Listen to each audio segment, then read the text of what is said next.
السلام عليكم. بسم الله والصلاة والسلام على حبيب الحق أشرف الخلق، حبيب الله ابن عبد الله. ازيكم عاملين ايه؟ يا رب تكونوا كويسين كده ومستقرين. تمام. عملت عيش وعملت صينية سمك. فيديو سقلنص. اولا كده، فاكرين لما قلت لكم ان انا في بتاع التوابل عايز اخدها من عند ستي؟ جبتها هي بعينها، هي والله هي. اصل ستي مسافرة وسايب المفتاح لامي عشان خاطر لو حصل حاجه لا قدر الله، يعني يبقى في حد يعني مع المفتاح، ان امي اقرب واحده. احنا اقرب ناس يعني اقرب ناس. وجبت طبق وشويه دقيق بالمره. ست مسافره وهعمل حفله، بس يا ريت ما يجيش على غفله. اللهم صل وسلم وبارك على سيدنا محمد وعلى اله وصحبه وسلم. صلى على النبي. ما تنسوش تذكروا الله، الا بذكر الله تطمئن القلوب. النهارده هعمل عيش طبعا انا. والسبرتايه برضه من عند ستي، بس الكنكه دي بتاعت ابويا بيعمل فيها القهوه. ماشي. هي عندها اتنين، قلت لها هاتيها ديا، قالت لي لا، عشان مش عارف ليه، بس هي قالت لي لا. قلت لها خلاص هبقى اخدها اسرقها منك انت اصلا. يعني أنا مش عارف، بس يلا مش موضوعنا. الحمد لله ان الحاجه جات لي وخلاص.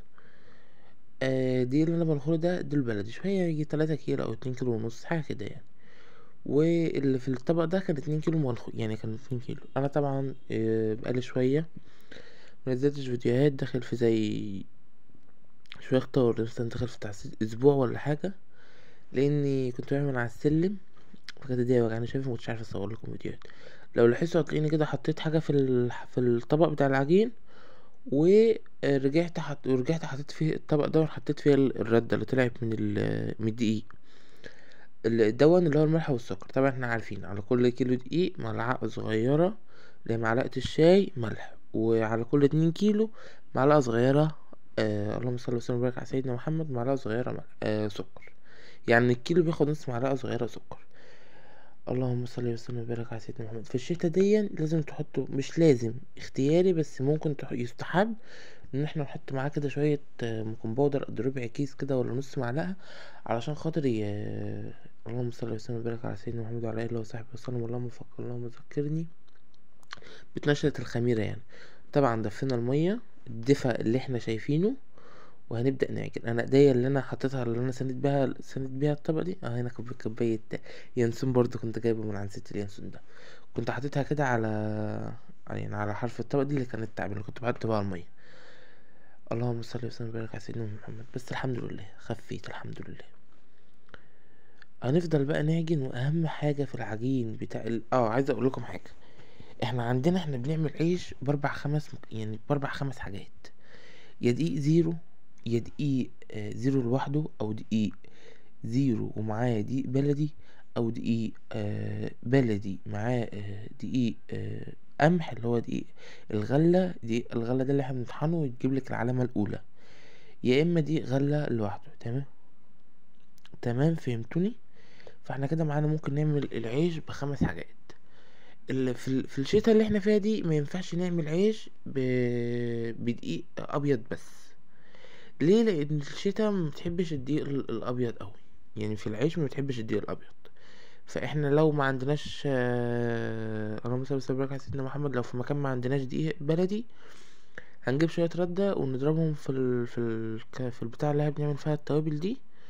هنضربهم ناعم اوي، بعد كده ننخلهم وينزلنا كده رده. يعني هتبقى حلو. تمام.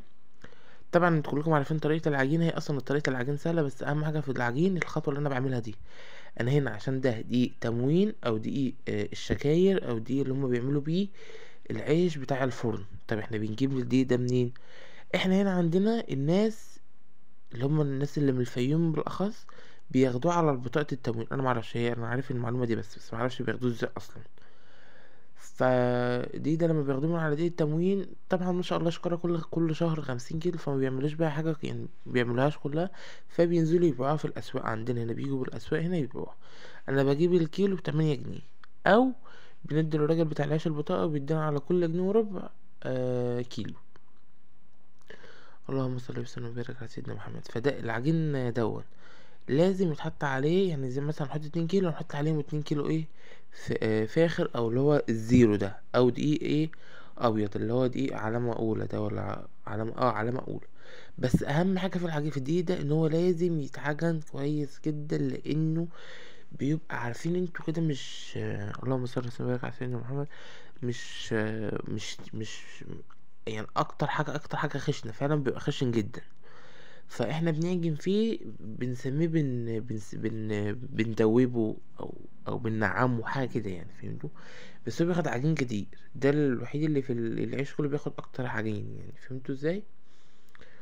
اللهم صل وسلم وبارك على سيدنا محمد وعلى اله وصحبه وسلم. كده انا خلصت العجين، بس للاسف نسيت ايه، مش نسيت، انا كنت فاكر نفسي بصور التقريص، بس ما صورتش. تمام.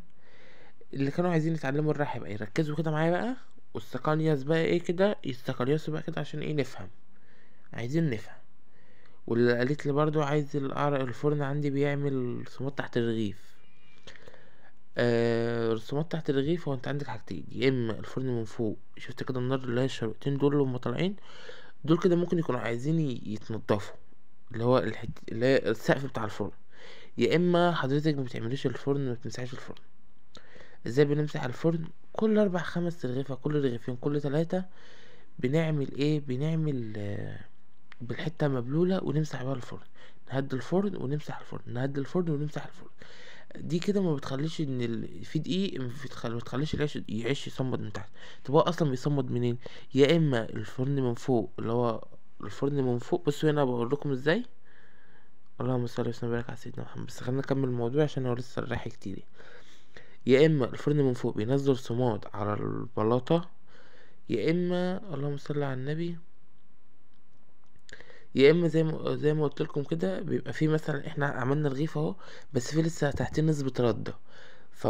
فبتتحرق. فلما بتتحرق بتحرق لنا قعر الرغيف من تحت، وكمان بتحرق يعني بتخلي في البلاطة سموم. تمام. احنا هنحاول على قد ما نقدر ما نحط دي كتير تحت الرغيف، او دي اللي حطيت ايدي عليها دي بتنجنينيايه عشان نشويها.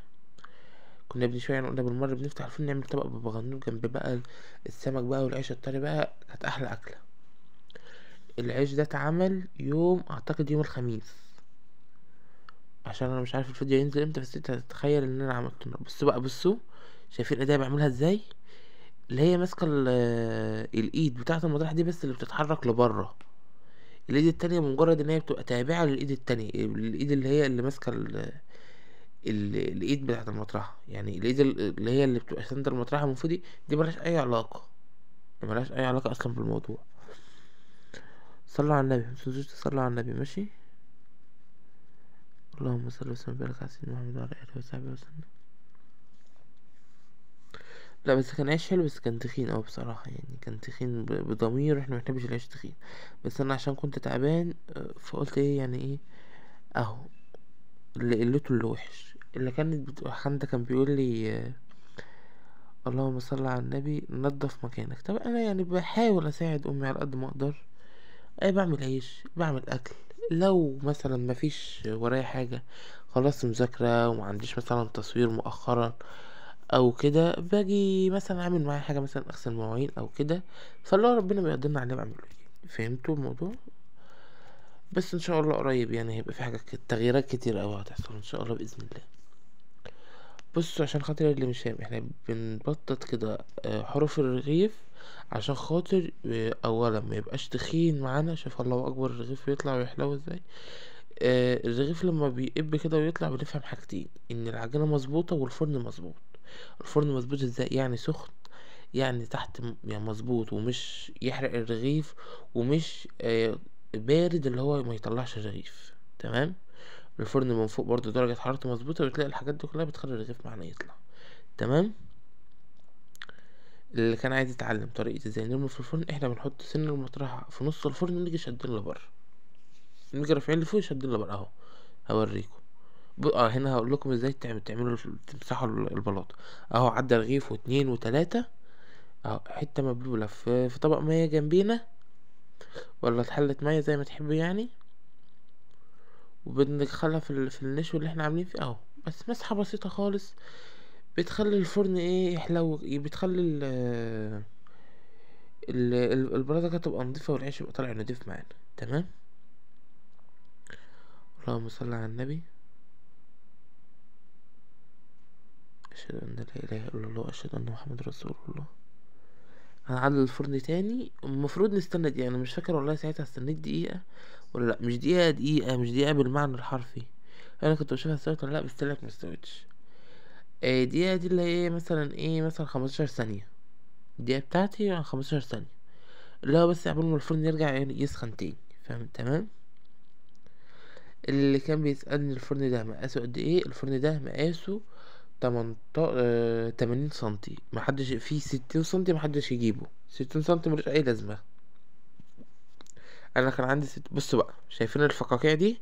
انا لو رحيت على كده الرغيف هيبوظ. ليه؟ لان الفقاقيع دي بعد ما افرد الرغيف مش هيبقى فيه بقى، يعني هتلاقيه كله تخين او كله مظبوط سوا واحد، ودي كده طبقة خفيفة خالص. فلازم الاول لو احنا العجين هيلزق في ايدينا سنة دقيق بسيطة، ونيجي مخبطين عليه كده اهو، هيجي ايه كل الهواء اللي فيه ده يجي ايه يعمل فيس. يعمل فيس، اول ما يعمل فيس خلاص تمام. اه زي ما انتوا شايفين طريقة الرحلة على فكرة سهلة جدا، بس هو احنا طبيعي مش من اول مرة هنعرف نعمل العيش. انا سبت لكم رقمي في الصفحة. عايزكم اي ما تحتاجوا اي حاجة، مثلا لا قدر الله بتعملوا اي حاجة وباظت منكم، ادخلوا عرفوني، قولوا لي مثلا على الواتساب، وانا ان شاء الله باذن الله هعرف لها، يعني هكون عارف لها حل. اللي عايز يفهم اي حاجة مثلا ومكسوف ان هو يقولها على الجروب، يقولها على العلني، يعني عنده رقم الواتساب بتاعي، براحتكم بقى، ابدعوا بقى. تمام. اللهم صل وسلم وبارك على سيدنا محمد. مين تاني كان سائلني الفرن اجيبه منين؟ الفرن بيتجاب من عند، شفت انت الراجل اللي بيبيع التلاجات وغسالات والحاجات دي، هتلاقيها عنده بقى الافران. ما كانش اي حد قريب من فيصل، من شارع فيصل، هيلاقي في اخر الشارع. بس لا، ما هي فيصل كلها فيها، يعني فيصل كلها فيها يعني. تمام. ايه تاني؟ ايه الاسئله التانية اللي جات لي؟ العيش ده ما بتحطلوش دي ذره. انا شفت ناس على النت بتحط له دقيق ذره، بس احنا بصراحه مش بنحط له دقيق ذره. تمام. هتقولوا لي اقول لكم عشان احنا ما جربناش بصراحه ان احنا نحط له دقيق ذره. احنا بنعمل المرحرح اللي هو البتاو ده بدقيق ذره، انما ده ما بنحطلوش دقيق ذره خالص. ايه تاني؟ حد قال لي انت بتعمل على العيش ردة ودقيق، ولا دقيق ردة دقيق بس، ولا ردة بس؟ بص، هو احنا عملنا عيش اهو، شايفين الطبق اللي فيه دقيق ده؟ شوية الباقيين بنحطهم في الردة. احنا بنريحها اهو، الدقيق ده بينزل فين؟ بينزل على الردة. يعني شايفين طبعا في بلاستيك مشمع على فرشه عشان خاطر حرام، ردة غالية. مشمع على فرشه اهو، بعمل بيه بريحها عليه، اللي بيطلع مني حرام عشان ما يقعش على الارض، بيتلم بيبقى جاي عليها. ده اللي هو نضيف، غير بقى المتنطور حواليه ده اللي ما بيتلمش بصراحة.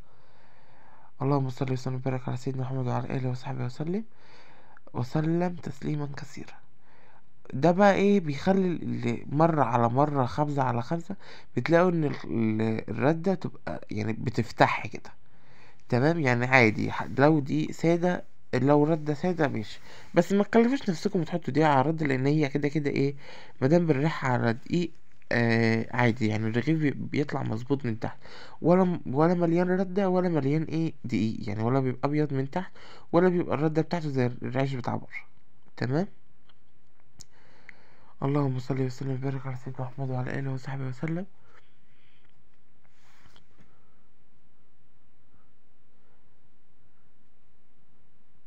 مين تاني كان سألني اسئلة؟ جمعت لكم اكتر اسئلة يعني، الأسئلة اللي اتطلبت مني حاولت. حد قال لي مبتعملش عيش المكنة ليه؟ بصراحة أنا شفت عيش المكنة ده على النت، بس اللي هو مش العيش الطويل بتاع المكنة ده، اللي هو عيش الطويل ما عجبنيش. عايزين تعرفوا ايه اللي فوق الفرن ده؟ ده رغيف، أول رغيف. أنا هحكي لكم الموضوع ايه. الأنبوبة فضيت على أول رغيف فباظ. جيت شغلت جيت رحت غيرت، نزلت غيرت الأنبوبة وطلعت وكده، ما كانتش برضه شغالة. فقلت لا، يعني مش كانش هيبقى حلو، فرحت قلت كده كده اول رغيف ميبقاش مستحب ان احنا ناكله، لان بيقول لك اول رغيف اللي بياكله لا قدر الله اول عيل اللي بيتوفى يعني، فما بحبش ناكله. فما بننشفه ونعمل بيه فتة عشان كلنا ناكله، ما كده يعني. انما ان احنا حد ياكله كده لا. تمام. اللهم صل وسلم وبارك على سيدنا محمد وعلى اله وصحبه وسلم. اهو زي ما انتم شايفين كده بخبط بس كده عشان خاطر الهواء اللي في قلبي ده يطلع. ده يعني مش بيفش خمر خالص، يعني ما بيعملش حاجه اصلا، لان احنا ما بنبططوش خالص. هوريكم دلوقتي حاجه اهو شايفين فيه لسه، يعني لسه فيه هوا، يعني مش كاتمه يعني. فاحنا مش لازم ان احنا ما نكتمش العجين. افتكرت سؤال دلوقتي، كانت في حد قالت لي على اللهم صل وسلم وبارك على سيدنا محمد، على العيش تقيل كده، ان هو يبقى تقيل كده مش خفيف كده، او تحسوا ان انتوا ايه، مش مش رايح وجاي كده، لا تقيل كده تحسوه مكبوس كده. ده بيبقى خمير، يعني انت خمرتيه عادي بعد اللهم صل على النبي، انت خمرتيه عادي بعد ما عجنتي، ولكن بعد ما قرصت ما خمرش بزياده.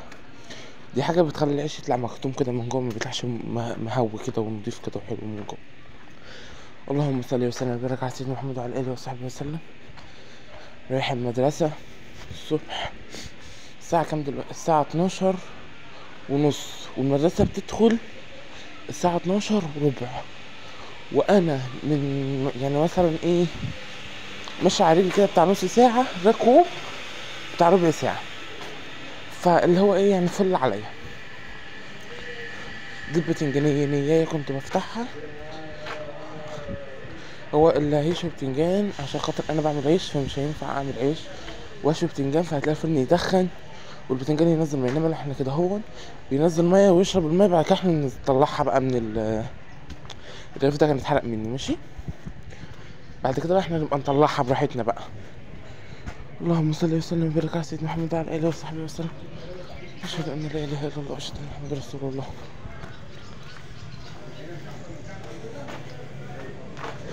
بص ده اهو، يعني مش منفوخ او مش مختمر او عادي، هننحى عادي في حته بس تخينه، بنزيد عليها بس ايه، ان احنا بنبططها كده بزياده بس. اللهم صل على النبي. اشهد ان لا اله الا الله اشهد ان محمد رسول الله. قلت لكم انا تجيبوا الفرن منين وده مقاسه كام، وما تجيبوش اللي هو ال 60 سنتي، صح اعتقد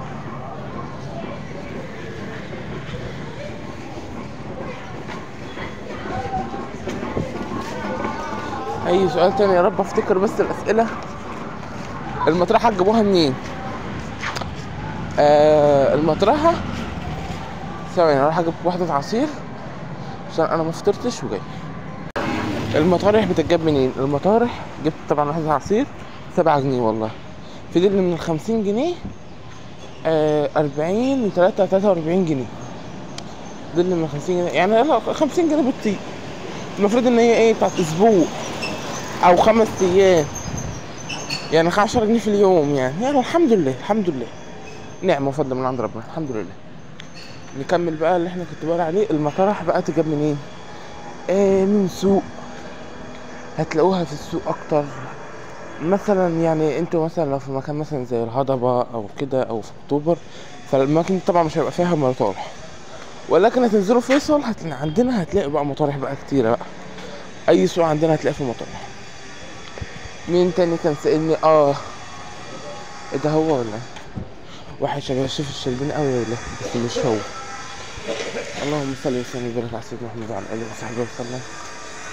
اشهد ان لا اله الا الله واشهد ان محمد رسول الله.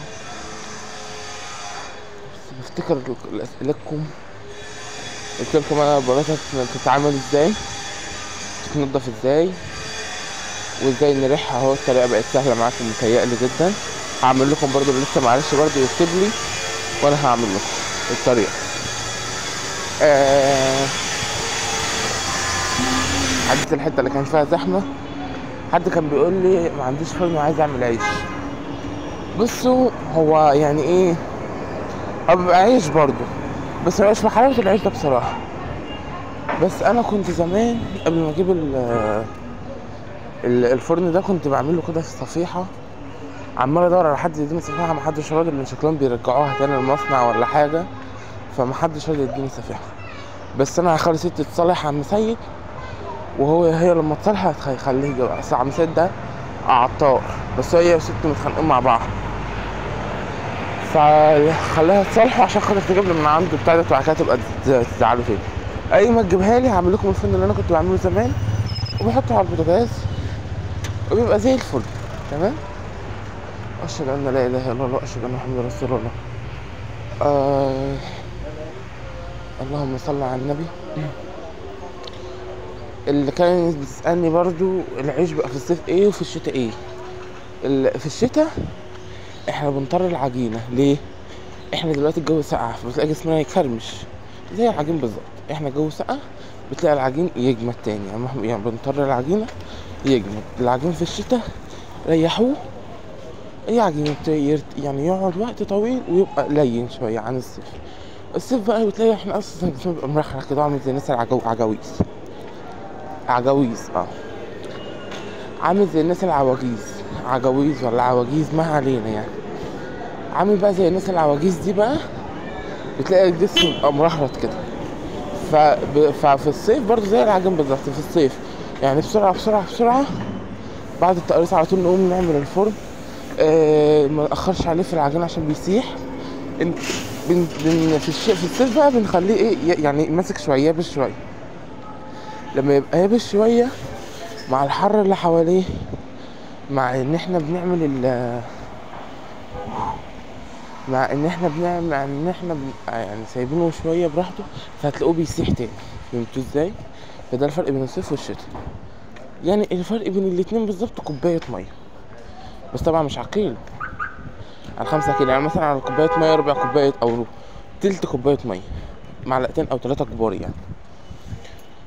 ده الفرق بينهم وبين بعضهم. واهم حاجه في الشتاء العجين ما يسقعش. العجين لو سقع بيبهدل الدنيا، مش على عجين العيش بس، اي عجين في خميره في الشتاء لازم يكون دافي كويس. بعد ما تبقى مظبوطه سخنه درجه الحراره زي ما قلت لكم بالجو، لازم تبقى دفيانه حلو. يعني انا بفرش بطانيه تحتي وبحطه على المرتبه، وبعد كده بلم البطانيه اللي انا فرشتها تحتي فوقيه وبحط عليه بطانيه من فوق عشان يخمر بسرعه، عشان انا عندي جو ساقع جدا يا ابويا. يعني هنا بقى المفروض ان انا خلصت، ولا التاريخ بيعيد نفسه ولا ايه مش عارف.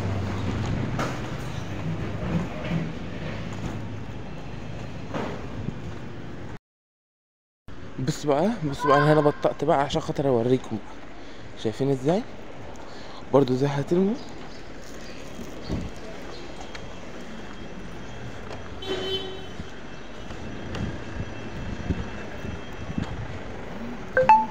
اهم حاجه في زي ما قلت لكم. خلاص يا عم الحاج، زي ما قلت لكم الفرن سر من هما 3 اسرار: خمير حلو، عجين مظبوط، فرن مظبوط. يعني يبقى مخمور حلو كده واخد راحته، بيبقى عجينه مظبوط، ويبقى الفرن مظبوط. دول اهم 3 حاجات. ملناش دعوه بقى بشكله، ملناش دعوه بايه بطعمه، هو ال3 حاجات دول بيظبطوا العيش. تمام. ممكن نخليه مزع كمان بالملح، لان قليل الملح فيه خليه يقذر. ومحدش يقول لي يعني ايه يقذر، عشان انا معرفش. كتر الملح فيه يخليه يبقى يعني يا ابني يا كلب، الكلب تعبان. كتر الملح فيه يخليه عامل تلاقي وشه رقيق ومن تحت تخين. تمام. فهي معلقه بتبقى مظبوطه على الكيلو.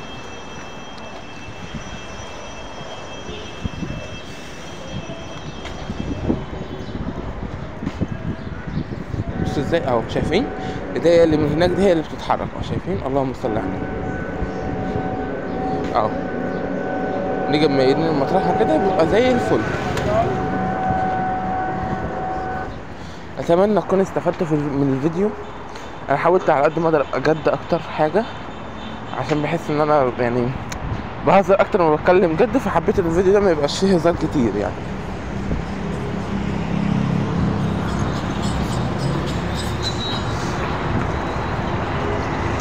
سامحوني بقى على التقصير، لان طبعا احنا في مدرسه، ومش يعني مش الجو مش احسن حاجه ان احنا ايه اصور فيديوهات ومنتج الفيديوهات وانزل الفيديوهات واذاكر وكل ده في اليوم. يعني اليوم اصلا ما فيهوش بركه ولا فيه غير بركه يعني.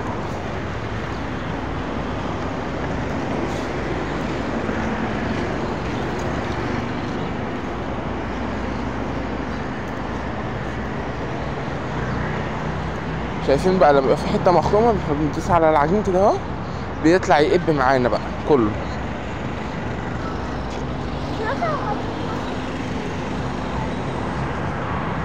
هو سيادة المحافظ هنا ولا ايه؟ شكل سيادة المحافظ بياخد فلوس. لا مش سيادة المحافظ ده، لا لا،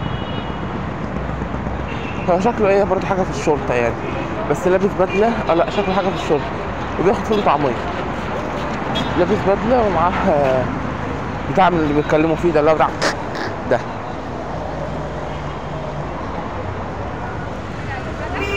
شايفين شكله الله اكبر عامل ازاي من الفوق؟ ما شاء الله، لا حول ولا قوة الا بالله العلي العظيم.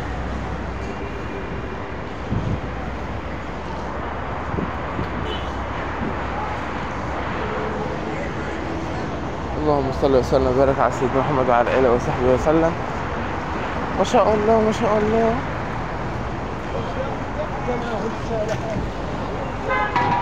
انا بعشق الشتاء عشان حاجتين اتنين، البطاطا والبرتقال، والله العظيم بيبقى في قلب الاتنين دول. بص بنعمل الرغيف ازاي. لا شويه سكالانسات بقى. الفيديو ده لازم يطلع لمين معرفش، بس هو لازم يطلع. وهنا الحمد لله خلصنا الفيديو على خير وسلامه. اتمنى يكون الفيديو عجبكم، وما تنسوش اللايك والاشتراك في القناه لو لسه ما اشتركتوش، وتعليق كومنت حلو منكم كده. والسلام عليكم والى لقاء اخر ان شاء الله. دمتم بخير وصحه وسعاده. السلام عليكم.